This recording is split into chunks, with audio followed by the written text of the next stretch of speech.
Hello and welcome to your on Bihar board exam channel. दोस्तों, आज की इस वीडियो में हम लोग यहाँ पे म्यूज़िक यानी कि संगीत के बहुत ही इम्पोर्टेंट क्वेश्चंस को सॉल्व करने वाले हैं, जो कि आपके बोर्ड एग्ज़ाम के लिए काफ़ी इम्पोर्टेंट होगा।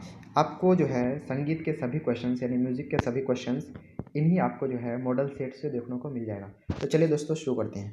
यहाँ पे जो पहला क्वेश्चन है, राग भीम पलासी का गायन समय क्या है? राग भीम पलासी का गायन समय क्या है?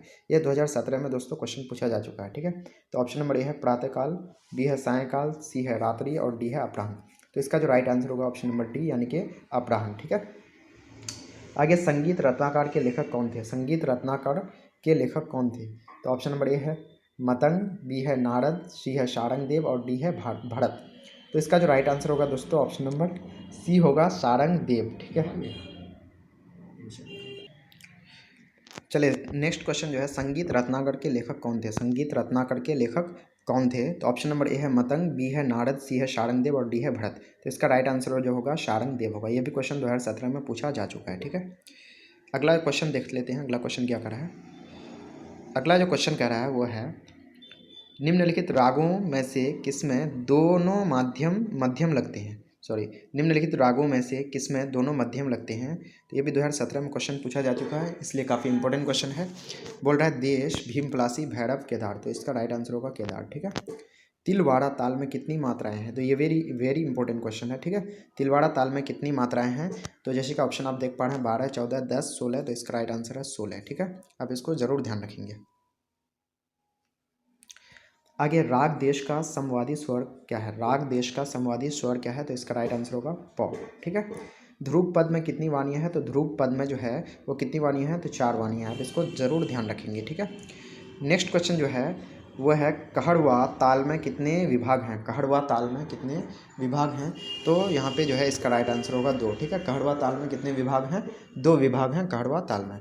आगे है राग यमन डैश थाट से उत्पन्न हुआ है, यानी कि राग यमन जो है वो किस थाट से उत्पन्न हुआ है? तो इसका राइट है आंसर है कल्याण। कल्याण थाट से उत्पन्न हुआ है। ये भी 2017 में पूछा जा चुका है। ठीक है, विद्यापति गीत किस अंचल का है? विद्यापति गीत जो है वो किस अंचल का है? तो मिथिला, बिहार, उड़ीसा, अरुणाचल प्रदेश। तो इसका राइट आंसर होगा मिथिला। ठीक है,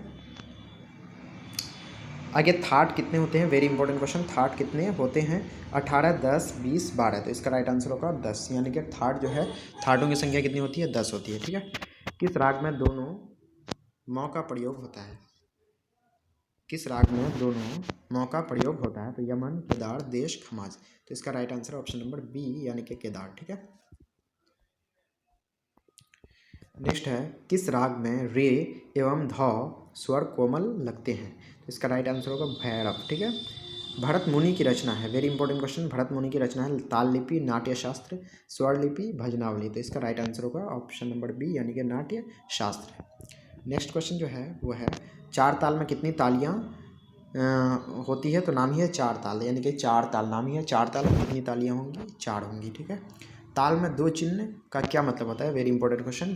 ताल में जो है 2 चिन्ह का क्या मतलब होता है? तो इसका मतलब होता है दूसरी ताली, यानी कि पहला चिन्ह का मतलब पहली ताली और दूसरा चिन्ह का मतलब दूसरी ताली।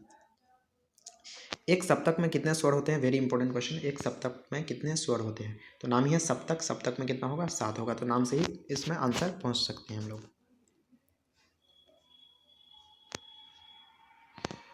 आगे है, नी रे ग रे नी रे सा किस राग का पकड़ है?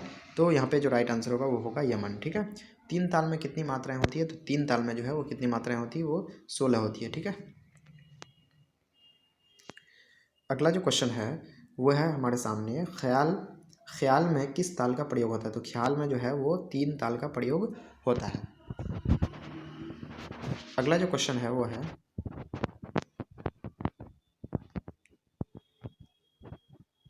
अगर राग भैरव का गायन समय क्या है? तो राग भैरव का जो है गायन समय क्या है? प्रातःकाल है। अब ध्यान रखिएगा प्रातःकाल। जाति कितनी होती है? तो जाति जो होती है वो होती है 3। ध्यान रखिएगा। उस्ताद जाकिर हुसैन कौन सा वाद्य बजाते हैं? Very important question. उस्ताद जाकिर हुसैन जो है वो कौन सा वाद्य बजाते हैं? तो इसका जो राइट आंसर होगा वो तबला वादक थे, यानी कि उस्ताद जाकिर हुसैन। ठीक है, नेक्स्ट है राग यमन का वादी स्वर क्या है। राग यमन का वादी स्वर क्या है, तो इसका राइट आंसर हो जाएगा ऑप्शन नंबर ए यानी कि ग। सप्तक कितने प्रकार के होते हैं, तो सप्तक कितने प्रकार के होते हैं, 3 प्रकार के होते हैं, ठीक है। संगीत में मुख्यतः कितनी पद्धतियाँ पाई जाती है, तो संगीत में जो है वो 2 पद्धतियाँ पाई जाती है। चलिए नेक्स्ट क्वेश्चन की ओर बढ़ते हैं। नेक्स्ट क्वेश्चन है नियमानुसार स्वरों के चलन को क्या कहते हैं। नियमानुसार स्वरों के चलन को क्या कहते हैं, तो अलंकार कहते हैं। नेक्स्ट निम्न में से किस राग में तीव्र में का प्रयोग होता है, तो इसमें जो है राइट आंसर होगा यमन, ठीक है। राग भूपाली किस घाट का राग है, तो ऑप्शन नंबर ए यानी कि कल्याण। आगे जो काफ़ी इंपॉर्टेंट क्वेश्चन है यह है पंडित रविशंकर। पंडित रविशंकर किस वाद्य यंत्र के लिए प्रसिद्ध हैं, तो ये है सितार के लिए, ठीक है। और उस्ताद जाकिर हुसैन वो है तबला। राग देश का वादी स्वर क्या है, तो राग देश का वादी स्वर है रे, ठीक है। पंचम स्वर किसे कहते हैं, तो पंचम स्वर जो है वो पौ को कहते हैं, ठीक है। पौ से पंचम यानी पौ को कहते हैं पंचम स्वर। अगला जो क्वेश्चन है वो है राग में लगने वाला मुख्य स्वर कहलाता है। राग में लगने वाला मुख्य स्वर कहलाता है, तो ऑप्शन नंबर ए यानी कि वादी कहलाता है। आगे राग भैरव में कोमल स्वर प्रयुक्त होते हैं। राग भैरव में कोमल स्वर प्रयुक्त होते हैं, तो ऑप्शन नंबर सी रे ध इसका राइट आंसर होगा। राग केदार का थाट क्या है, तो राग केदार का जो थाट है वो है कल्याण।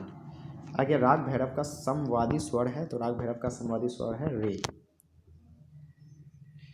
अगला क्वेश्चन आपके सामने है राग देश का वादी स्वर है। राग देश का वादी स्वर है, तो option number D right answer होगा यानी कि रे।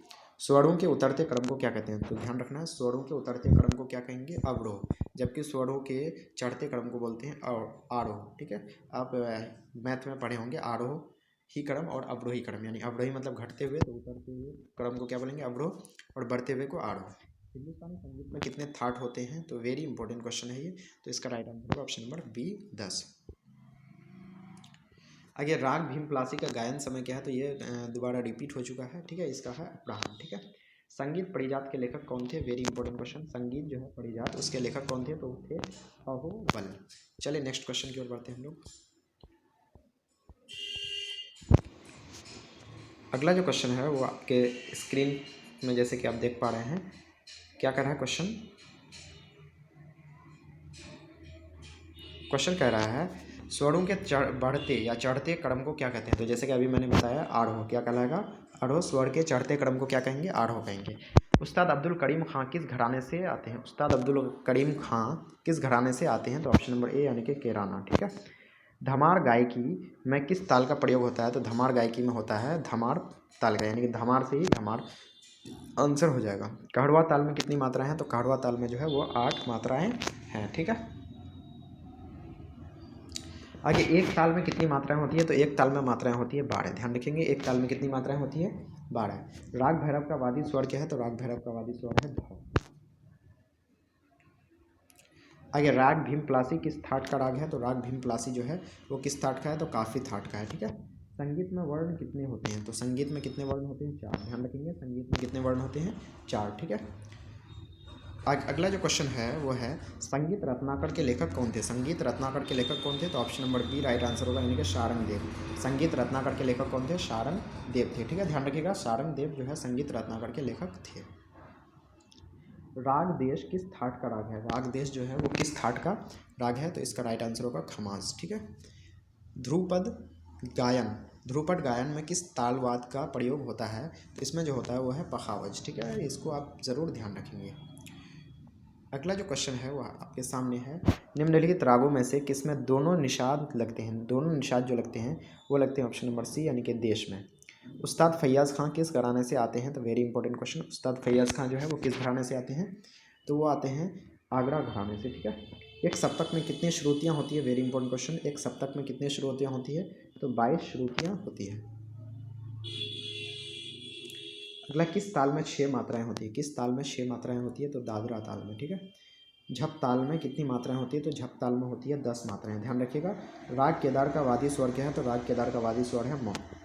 आगे भारत की मुख्य संगीत पद्धतियां कितनी है, तो भारत की मुख्य संगीत पद्धतियां जो है वो 2 हैं। आगे राग बिहाग का संवादी स्वर है, तो राग बिहाग का संवादी स्वर है नी। राग भीमप्लासी का गायन समय क्या है, तो ये बार बार इंपॉर्टेंट नहीं, ये हो रहा है रिपीट हो रहा है, इसका क्या हो जाएगा अपराहन हो जाएगा, ठीक है। भूपाली डैश प्रकार का राग है। भूपाली डैश प्रकार का राग है, तो किस प्रकार का, तो औरव प्रकार का राग है कौन, भूपाली। ठीक है,